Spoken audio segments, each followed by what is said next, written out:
ஒரு ஹோட்டலுக்கு மிஸ்டர் ஏன்னு ஒருத்தரும் போகிறாங்க. மிஸ்டர் ஏயோட ஃப்ரெண்டு பியும் சேர்ந்து போகிறாங்க ஒரு ஹோட்டலுக்கு.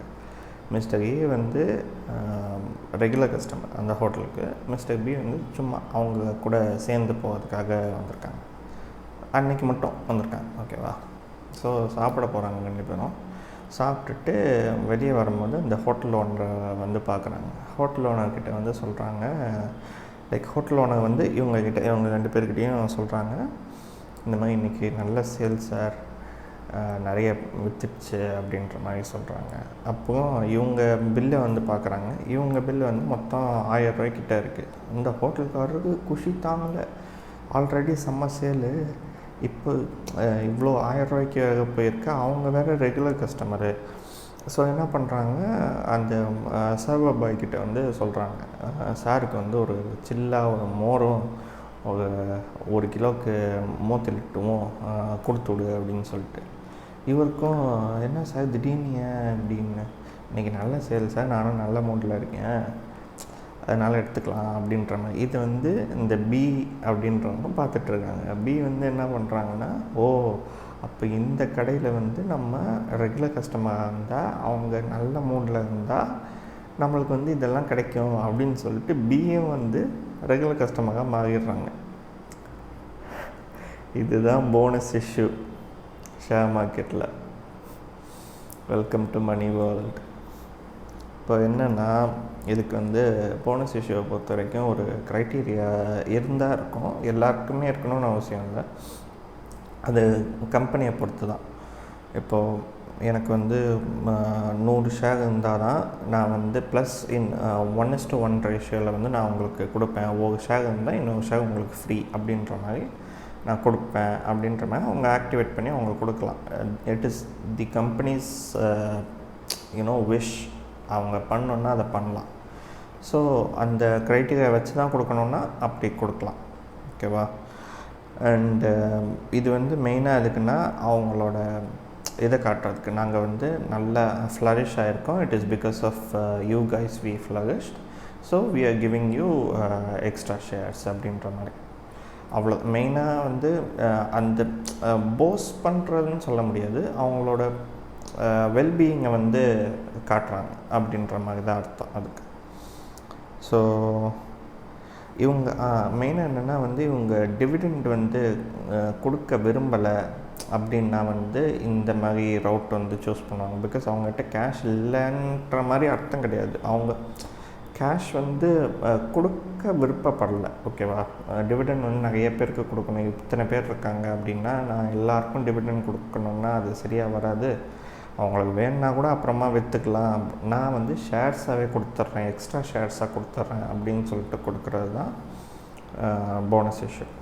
எக்ஸ்ட்ராவாக ஷேர்ஸ் நீங்கள் கொடுக்கும்போது யாருக்கு தேவையோ அவங்க வந்து அதை விற்றுக்கலாம், யாருக்கு தேவையில்லையோ அதை வந்து அவங்க ஷேர்ஸாகவே வச்சுருந்துக்கலாம். எனிவேஸ் இட்ஸ் அ ப்ராஃபிட் தான் for the ones who have invested, the investors சொல்கிறேன்.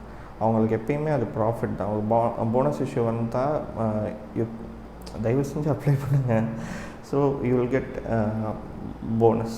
இப்போ அதுவும் இட் இஸ் எப்படி சொல்கிறது, நீங்கள் ஆல்ரெடி இருக்க காசுலேயே உங்களுக்கு நீங்கள் 100 ஷேர் வாங்கி வச்சுருக்கீங்க, அதே காசில் 1 பைசா கூட எக்ஸ்ட்ரா இல்லாமல் தே கிவிங் 1:1னா அப்போ 200 ஆகுதுல்ல உங்களுக்கு, எக்ஸ்ட்ரா அப்படியே 100 ஆகுது. ஸோ அதுக்கான பெனிஃபிட்ஸ் வந்து யூ கேன் ரீப் இட்ல. ஸோ அதுதான். அண்ட் வேறு என்ன, நான் வந்து ஏன் இப்படி படித்து பேசுகிறேன்னா பாயிண்ட்ஸ் மறந்துடுவேன், மறதி ஜாஸ்தி எனக்கு. ஸோ அதனால தான் அப்படி படித்து பேசுகிறேன். ஸோ விஷயம் தெரியாமல் இல்லை. அண்டு அவங்க எக்ஸ்பென்ஷனுக்காக அதை பண்ணுறாங்கன்னு சொல்ல முடியாது. லைக் இது எனக்கே டவுட்டாக வந்தனால நான் அதை சொல்கிறேன். லைக் இது வந்து அவங்க எக்ஸ்பேண்ட் பண்ணுறதுக்காக அதை பண்ணுறாங்க அப்படின்றது கிடையாது. இட் இஸ் ஒரு ஜெஸ்டர் மாதிரி, ஒரு ரிவார்டிங் மாதிரி, நான் வந்து கொடுக்குறேன் அப்படின்னு சொல்லிட்டு கொடுக்குற மாதிரி ஒரு விஷயந்தான் அது. அது மட்டும் இல்லாமல் அவங்கக்கிட்ட வந்து நிறைய ஷேர்ஸ் இருக்குப்பா, அதனால் அவங்க கொடுக்குறாங்க அப்படின்ற மாதிரியும் சொல்லிட முடியாது. அது இருக்கலாம், அது ஒரு ஃபேக்டர் இருக்குது, இருக்கலாம்னா அது. பட்டு அவங்க மெயினாக வந்து என்ன பண்ணுவாங்கன்னா, என்கிட்ட வந்து லைக் ரிசர்வ்லேருந்து தான் எடுத்து கொடுப்பாங்க. அது அந்த க்ரைட்டீரியா வச்சுருக்காங்கல்ல, இவங்களுக்கு தான் கொடுக்கணும் அப்படின்ற மாதிரி. ஸோ அவங்களுக்கு லைக் க்ரைட்டீரியா இருந்தாலும் இருக்கும், இல்லைனாலும் இல்லாமல் இருக்கலாம். இட் இஸ் அன்சர்டன் தான். பட் நான் வந்து இதை எடுத்து கொடுக்குறேன் அப்படின்னு சொல்லிட்டு ரிசர்வ்லேருந்து தான் மோஸ்ட்லி எடுத்து கொடுப்பாங்க. ரிசர்வ் ஷேர்ஸ், அந்த பெட்ரோல் போக மொத்தமாக அந்த பெட்ரோல்லாம் முடிஞ்சதுக்கப்புறம் ரிசர்வில் ஒரு சிலது இருக்கும்ல, அந்த மாதிரி ரிசர்வ்லேருந்து எடுத்து கொடுப்பாங்க. அப்படி இல்லைன்னா அவங்க ப்ராஃபிட்ஸ்லேருந்தே அவங்க எடுத்து கொடுப்பாங்க. ஸோ அந்த மாதிரி தான். It is a rewarding gesture, it is a good gesture by the company which gives. So அவ்வளோதான் இந்த வீடியோ. இது ஷார்ட்டாக தான் இருக்க போகுதுன்னு எனக்கு தெரிஞ்சது. ஸோ அந்த 23 minutes போட்டது வந்து பெருசாக இல்லையான்னு எனக்கு தெரியல, ஏன்னா அவ்வளோவா வியூஸ் வரல. ஸோ நீங்கள் பாருங்கள், ஷார்ட் கண்டென்ட்டாக பண்ணோன்னா ஷார்ட் கண்டென்ட் அந்த மாதிரி லைக் ஒரு டாபிக் மட்டும் டார்கெட் பண்ணி ஒரு 5 minutes 6 minutes முடிக்கணுன்னா அதை அப்படியே முடிச்சுட்டு அடுத்தது போகிறேன். நீங்கள் கமெண்ட்ஸில் சொன்னால் தான் எனக்கு தெரியும், லைக் நான் வந்து நல்லா பண்ணுறேன்னா நல்லா பண்ணலையா. நெகட்டிவாக போட்டு அப்படி பேசாமல் லைக் யூனோ நீங்கள் இந்த இடத்துல தப்பு பண்ணுறீங்க, நீங்கள் இப்படி பண்ணுறீங்க, இது சரியில்லை, இப்படி பேசக்கூடாது அப்படின்னு நீங்கள் சொன்னீங்கனாலே இட்ஸ் லைக் கன்ஸ்ட்ரக்டிவ் கிரிட்டிசிசம் இருந்தால் I am going to you know change it.